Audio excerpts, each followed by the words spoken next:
Hello, everyone. Good morning. Good evening. Where are you? What are you up to? Did you sail this week? If you did, how was it? We've got Greg in the chat. Hello, Greg. Greg, he said he had one good forecast this week to work Monday, but had to miss it because of a conference in London. Oh no. Likes the blue sail. Axel. Hello, Axel. Christoph. Christoph is here on Maui for the Learn to Loop weekend. He had some great progress yesterday, and we are going to be working on some more loops today. So it's going to be a shorter live stream. And yeah, it's been pretty fun doing the Learn to Loop weekend. One of the challenges with teaching looping is there are a lot of misconceptions about looping or bad habits with looping. So there's a lot of unlearning in addition to the learning. And yeah, it's interesting to see that process happening. Right on. Suna, no win in Denmark this week. We got Eric, hello. Matt, nice, had a 4-meter session. We've got on Facebook in Denmark, sweet.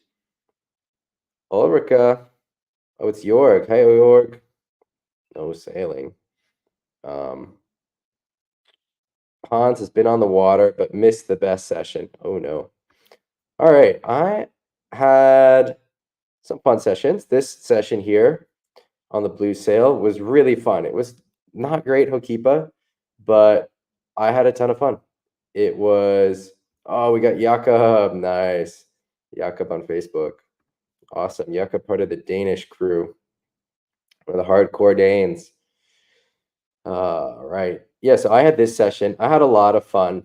I had a bizarre experience. There's a question custom boards. There's a question in the group about custom boards, and I had a bizarre experience. So last fall, I got 2 new customs, a long one and a short one, both for Hokipa. And the I tested them a little bit in the fall, and they felt how I expected them to test. The long one felt long, the short one felt short, which meant that the long one was good for drawn out turns, and the short one felt good for tricks. Hey, Jeff. And then I put them away, and I came back to them over the last few weeks, and I've been riding the short one. And it's done all the things that I thought a short board would do. It was good for takas, like you can see in this video. I'm doing lots of takas and having a lot of fun, but the turns, I'm kind of struggling a bit with the drawn out turns, like I would kind of expect from a short board. But then I went through my boards yesterday, and I realized that I've been on the long one this whole time, and that's blown my mind. How long are they? The long one is 230 and the short one is 220. And so I've been on a different board than what I thought. And this is just tripping me out because I thought it was the short one. So I was treating it like a short board and doing these takas and stuff. So there's quite a placebo effect going on. It's kind of crazy. I'm gonna get out the short one on get on it the next few days and see how it feels. I mean, I thought I've been on the short one, but I haven't. But even waves like this, where I'm going for the talk up, so it shows just how much of it is mental. Anyway, I'm gonna load up the Facebook group, and we're gonna get into the coaching. You guys know the drill. If you want to interrupt, feel free to interrupt. All right, here we go. I'm gonna get the Facebook group loaded up in just a second. Sort by new posts. Yeah, Tomas is saying that it's all in our heads, the Matrix, exactly. Yeah, Eric, no, there's no double-blind testing in windsurfing. Maybe we should start that. All right. Let's get this loaded up. All right. Axel thinks sick and tired of the windless period. Oh man, I feel you. I feel you. Okay. Let's get the Facebook group loaded up. All right. So New posts. All right, we've got some new members. Welcome to the new members. I've got to thank the people who are supporting the channel. So if you want to support the Facebook community, you can do so here. Thank you, Christoph, Dennis, Eric, Evgeny, Greg, Jeff, Jörg, Matt, Ragnar, Roland, Samuli, and Tomas. And if you want to join that list, you can do so here. And we're going to have our first group Zoom call next, I believe it's next week. And if you want to join these guys on that Zoom, you can do so. You just have to join the gold supporter level or above. All right, first up, we have a comment from Andre. Hey, everyone, some twofold motivation. The last days we spent at the surf spot 9 Palms in the south of Baja, Mexico. Cool. He wasn't expecting to get any windsurfing there, but suddenly saw a guy windsurfing 8 to 10 knots in clean shoulder-high waves. That's cool. It looked incredible and so much fun. After a chat on the beach, he found that the guy was sailing a 7-meter sail on a 99-liter board. So he took out his big old freeride board, High Fly 122, and 6-meter sail 2 days later. It turned out it was really awesome with the big board. He felt he was really safe sailing out and crossing the shore break and tacking in between the waves. Incredibly easy to catch the waves. And his wave riding is not very good yet, but it felt even harder with nearly no wind. Yeah, that can definitely be the case, but great to try it. His long-term goal would be to sail in these conditions on a 95-liter board. Cool. So, all right, point 2, he bought the Fast Tack course a few months ago, and the journey isn't complete yet for his wave boards, but on his big freeride boards, he can say that he stands every tack. Wow, no matter the conditions. Right on, Andre. That sounds awesome. Cool. And you were able to tack between the 2 waves, do a tick and chat. Nice. Awesome. I'm really stoked that the tack course has been beneficial for you. I love it. The tack course, you can find it on windsurfingmasterclass.com. And yeah, I love it. Love it, love it, love it. Great feedback, great goals. I think riding these waves on a 95-liter also sounds like a great goal. And right on, Andre. I mean, these are pretty hardcore conditions everywhere here. Some light wind waves. Awesome. Right on. Way to take advantage of some sailing. Cool. I love it. Nice. Got some new members this week. All right. Here's a big post. So this is, if you hadn't posted in the week, this was the thread to do so. And we've got quite a few comments. We're going to go through them all. So Tomas asked if I did the hip harness modification. No, I'm still waiting to get some longer harness lines. I think I need 34s, and at the moment I'm on 26s. So that will increase my effective line length by 3 inches, right? Because you have it. Yeah, I think that's what I need for wearing the harness really low on the hips. All right, Andre asked about strap position. So I say in the video that I want at least 45 centimeters position between the straps, but where am I measuring from? That is a great question. And he says he's not that tall, only 177. I think that's pretty tall. That's not so short. I'm shorter than that, I think. And I'm riding my straps quite a bit wider than 45.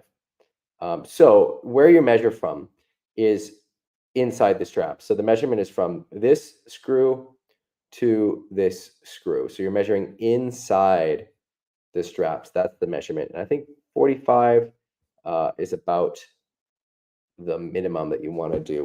Let me convert that. We in the industry, for whatever reason, we talk about board length and width in centimeters, and we talk about strap width in inches. So I'm used to thinking of it in inches, and I think 16 is definitely too short. So 45 is, let's divide by 2.54, so that's 17. Yeah, I guess that's near the like, that's not a crazy minimum. I think I still stand behind that. I think that 45 is kind of the minimum. I see some boards set up around 40, so that's like 16 inches, so like 40 centimeters. That's way too short. So I think, what did we say? 45 is a good minimum. I think that that's a pretty good rule. If you're, below 160 cm tall, then you can maybe go shorter. Um, yeah, so I'm riding just for reference. So I am,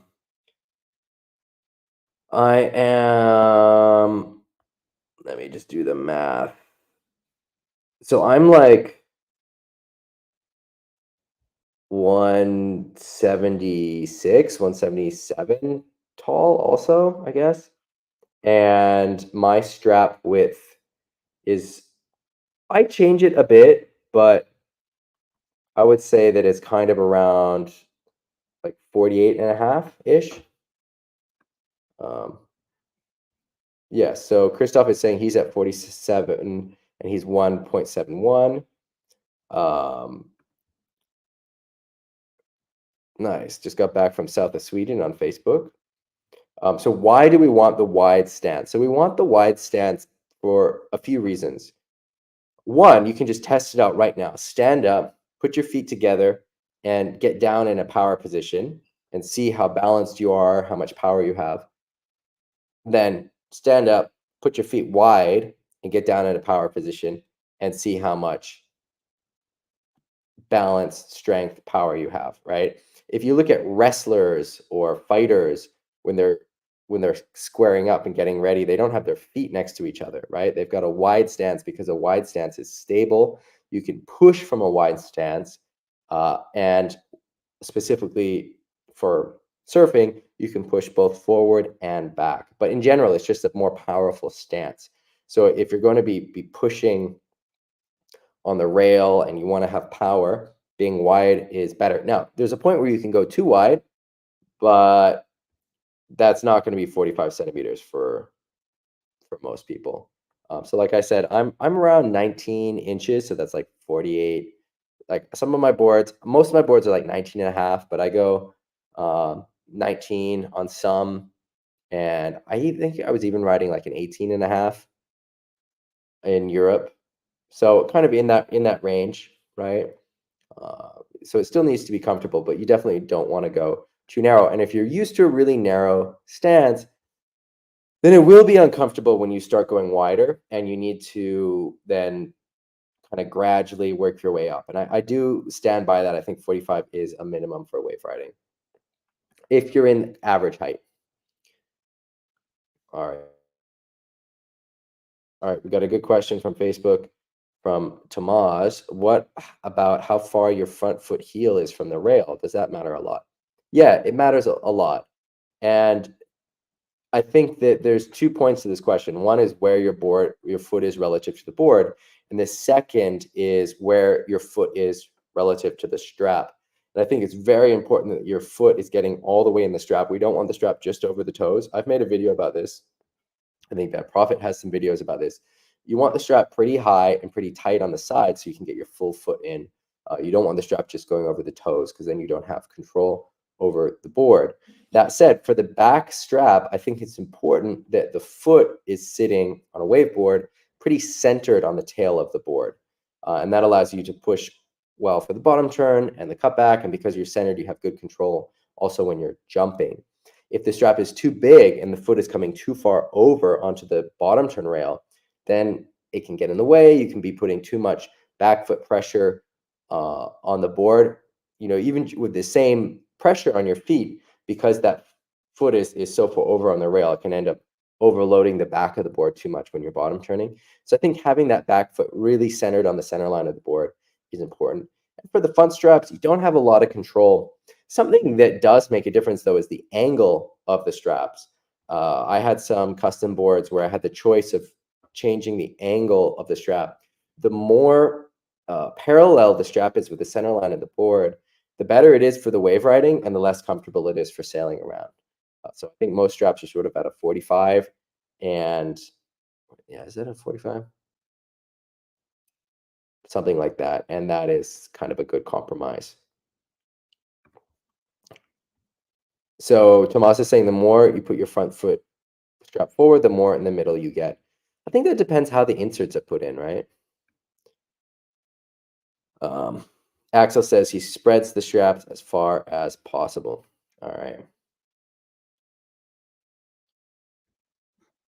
All right. Ooh, Dan wants more of this. Yeah, I want more of that for you also, Dan. Okay. Thomas says that he switches up his strap. So he puts his front foot strap on the jumping side back farther. So he has a narrower stance for jumping and a wider stance for the wave riding. And that's a good technique. Yeah, that's a good technique. If you're switching between port and starboard tack, then it's annoying because then you always have to change your straps. But if you're sailing the same wind direction all the time, this is a good technique because it is more comfortable to sail narrower. You can stand taller.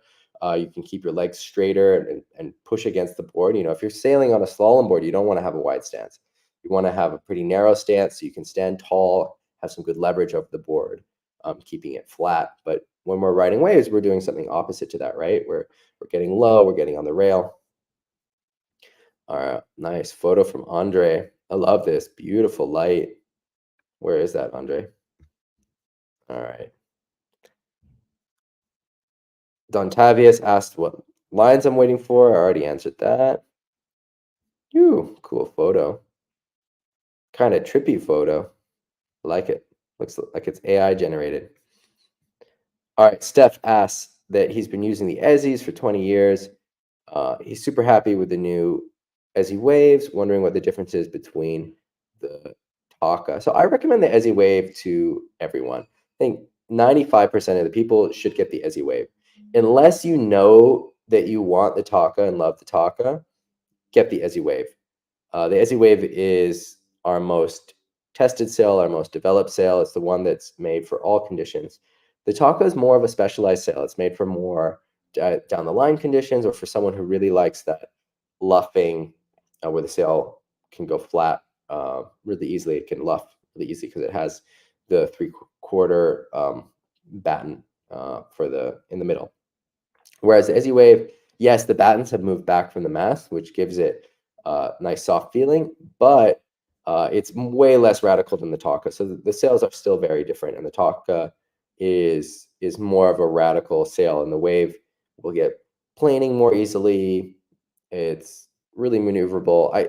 I would use the Wave everywhere, and that's what I recommend to most people. But the Taka is a very specialized feel, and some people love it, and that's what they want, and that's who we make it for. But 95% of people are going to be happy on the Ezzy Wave. All right, another question from Andre about when the live stream is. It's now. Are you on it? All right, we've got a good question from Jorg about custom versus production boards. What are the benefits in terms of the shape and my answer below? Let's read Hans's response first. So Hans says, I believe pros ride custom because of the shape difference, not the build quality or weight. Bit of both. While the public looks at it more for the construction difference, I guess it stems from the old polyester custom boards when the construction difference was bigger. Also, all customs are different. Definitely true. Not all are lighter or stronger. Yeah, no, this is super true, Hans. You can have some really crap custom boards.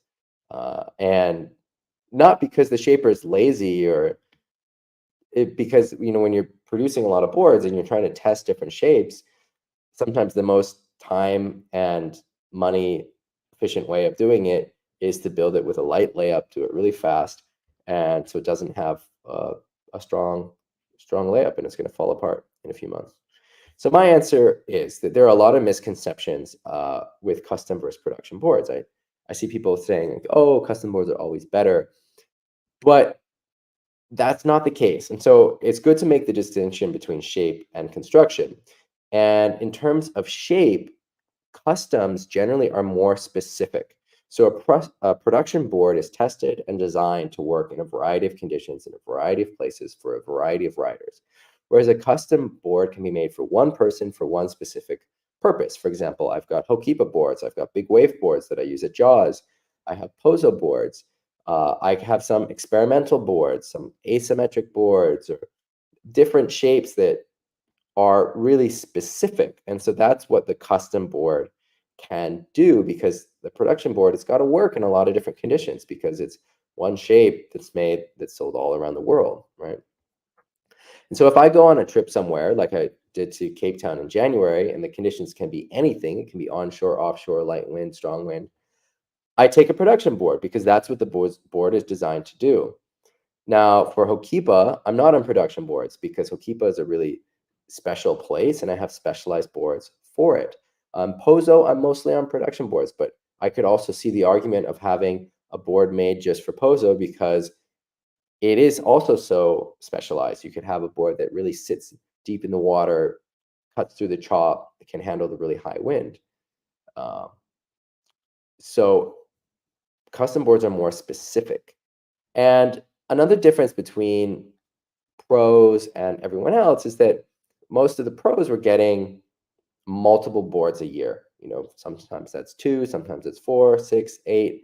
The days of 10, 12 boards a year are probably gone in windsurfing. It's more like most people are probably getting 2 to 6 boards. And that allows for experimentation. And if one of them doesn't work, it's not a big deal. If you're saving up to buy your own board, buy your custom board, and you're saving up 3 years to do so, there's much more stakes. So again, it's difficult to compare, right? When it comes to construction, the customs can be anything. They can be way stronger than the production boards or way weaker.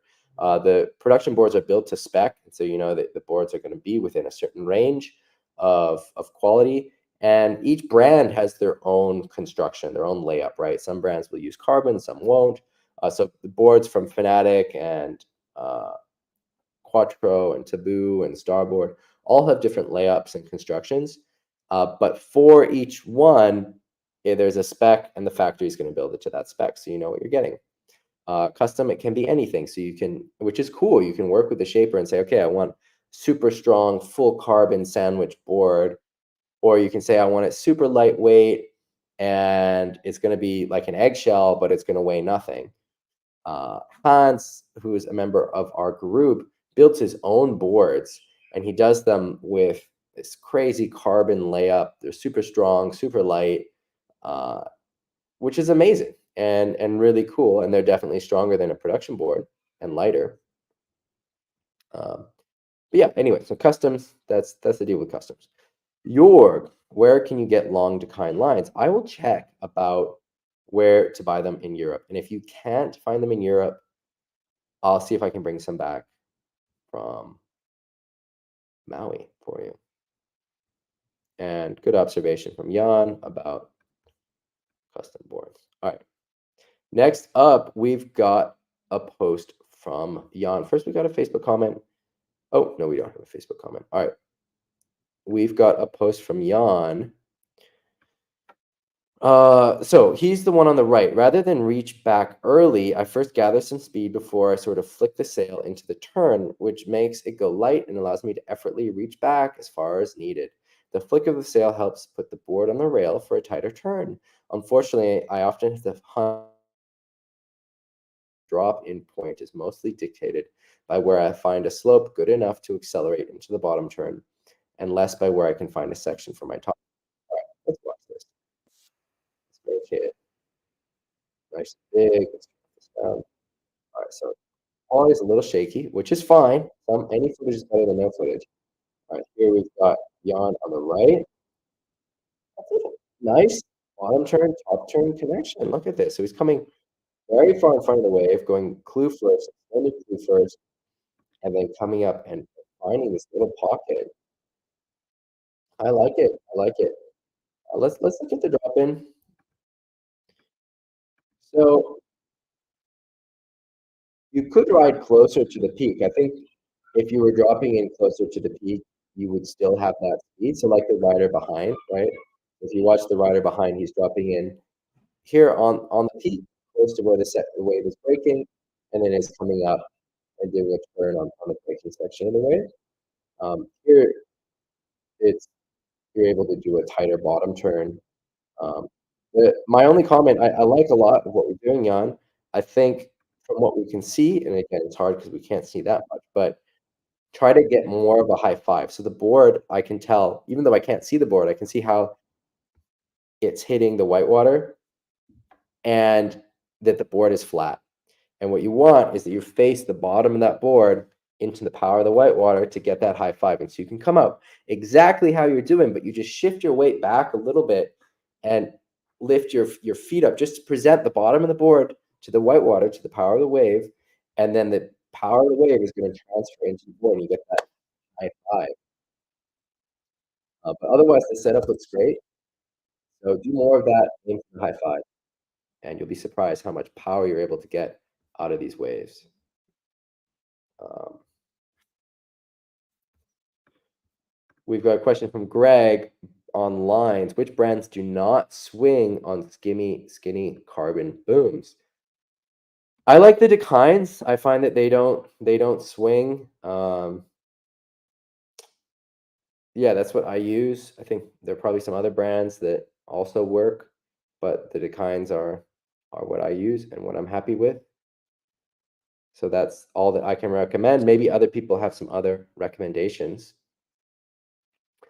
And just like that, we've gone through the Facebook group very quickly. I have got to get ready for Learn to Loop. We've got Learn to Loop starting at 10:30, starts in an hour. And I'm excited. We're doing some intense loop exercises, loop progress. Uh, Hopefully, the guys will allow me to share some footage here in the group, and we can see some of the loop journey.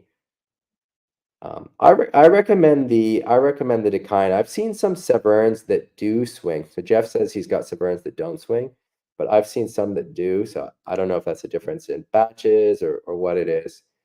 Eric says the Maui Fin companies work for him, and Tomas says he's happy with the ion lines. All right. All right, guys, I am going to sign off to get ready for Learn to Loop. I'm going to meet the guys on the beach, and we're going to continue with the loop exercises we started yesterday. And like I said, I hope we can share some of the progress in the Facebook group over the next week. And I hope you have a great week, and I'll see you next week, Sunday. Don't forget to post in the Facebook group, and I'll see you there and see you on Sunday. Bye-bye, guys.